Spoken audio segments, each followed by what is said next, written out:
That ad was made by a group called the Democratic Coalition Against Trump, co-founded by Nate Lerner. So, I mean, eventually the sun is going to encompass the Earth. He was just saying that to obsess about global warming now makes no sense when we don't know what's going to happen. And what we're doing now won't make a difference. I mean, I would disagree with that. I think global warming is an issue right now. We're seeing stronger hurricanes. We're already seeing record temperature. And we need to respond immediately. Because of man-made global warming?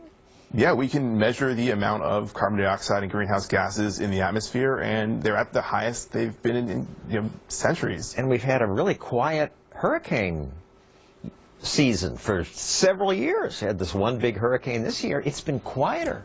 All right, we're not going to solve global warming here. Let's move on. In your ad, you criticizing for saying repeal Obamacare. Obamacare is a big success.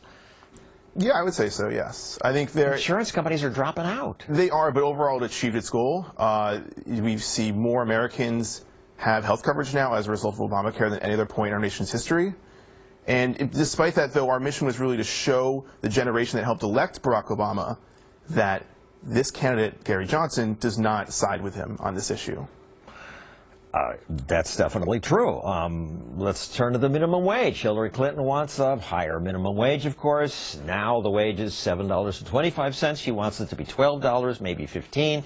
Johnson said this about President Obama's push to raise the wage to $10 an hour.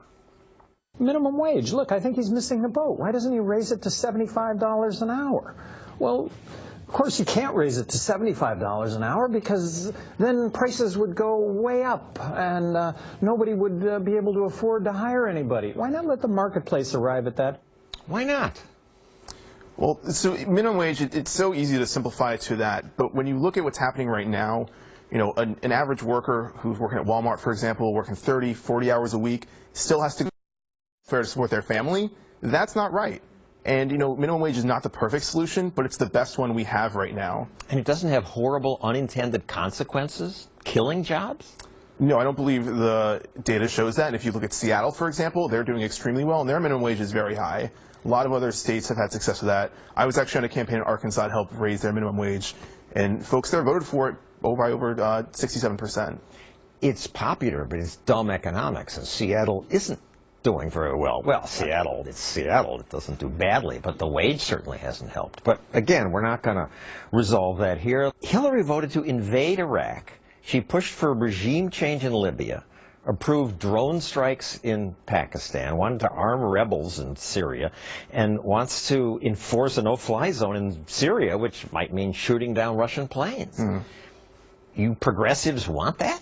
So this is an area where Gary Johnson and I personally do side, do have the same opinion. However, the alternative of Donald Trump as president, that's where foreign policy really gets scary. And that's our main concern, is we want to prevent Donald Trump from becoming president. If that means going after Gary Johnson, then so be it.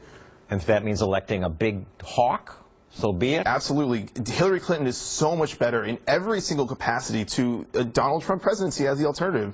The Economist, a relatively conservative magazine, named him one of the top 10 threats to the world order and the world economy.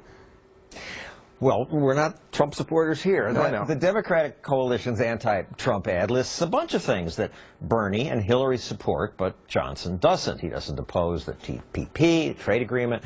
He doesn't want to repeal Citizens United. He believes companies have a right to speak too.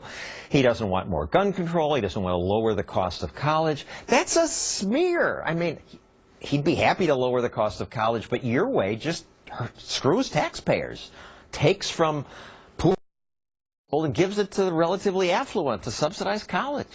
I'll give you a cost of college on that one. It was hard to fit that in this small screen there.